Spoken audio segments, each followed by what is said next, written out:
निवडणुकीत आरक्षण मर्यादेचं उल्लंघन। झेडपी महापालिका निवडणूक लांबणीवर। सुप्रीम कोर्टात नेमकं काय घडलं? स्थानिक स्वराज्य संस्थांच्या निवडणुकांवर टांगती तलवार कायम आहे, कारण 28 नोव्हेंबरची सुनावणी झाल्यानंतरच जिल्हा परिषद आणि महापालिका निवडणुका जाहीर करणार असल्याची भूमिका निवडणूक आयोगानं सुप्रीम कोर्टात घेतली। त्याला कारण ठरलंय स्थानिक स्वराज्य संस्था निवडणुकीत ओलांडलेली 50% आरक्षण मर्यादा। मात्र स्थानिक स्वराज्य संस्थांमधील आरक्षणासंदर्भात सुप्रीम कोर्टातील सुनावणीत नेमकं काय घडलं पाहूया। याचिकाकर्ता बांटी आयोगाच्या आधीच्या परिस्थितीत ओबीसीला आरक्षण नव्हतं। तेव्हाचा कायदा म्हणजे खानविलकरांच्या खंडपीठानं दिलेलं निकालपत्र, ज्यात आरक्षणच नव्हतं। तुषार मेहता सॉलिसिटर जनरल म्हणाले, कोर्टाला ठरू दे। आम्ही चांगल्या हेतूनं कोर्टाच्या आदेशाचा अर्थ लावण्याचा प्रयत्न केला, अजून माहिती घेतोय। एका दिवसानंतर सुनावणी ठेवता येईल का?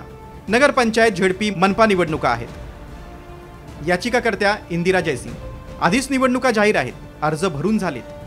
40% नगर परिषदेमध्ये 50% आरक्षण मर्यादेचं उल्लंघन झाले।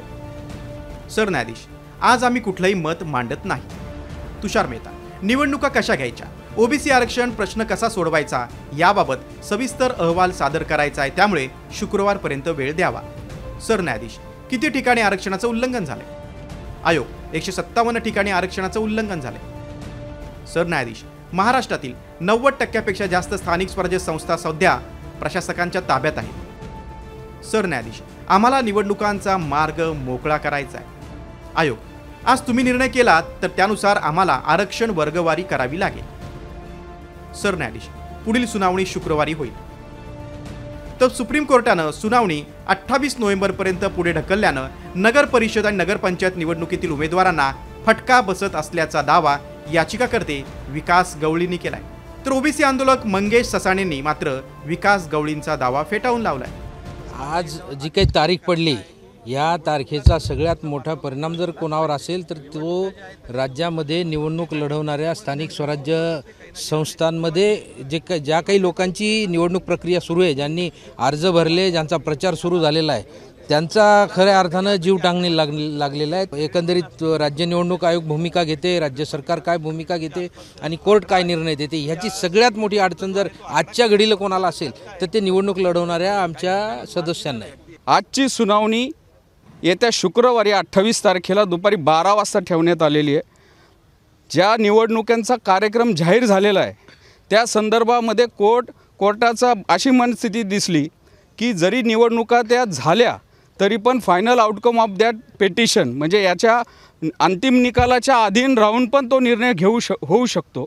पण आज कुठल्या प्रकारची तशी काय ऑर्डर झालेली नाही।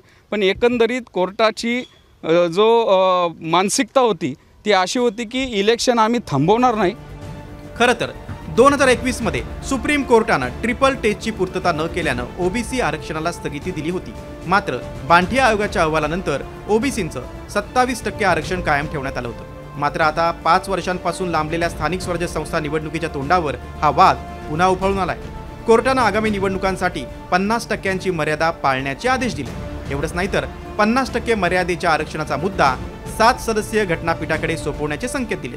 त्यामुळे 28 नोव्हेंबरला तरी किमान 1 घाव 2 तुकडे याप्रमाणे झेडपी आणि महापालिका निवडणुकांचा मार्ग मोकळा होणार की पुन्हा निवडणूक लांबणीवर पडणार, याकडे राज्याचं लक्ष लागले। ब्युरो रिपोर्ट, साम टीव्ही न्यूज।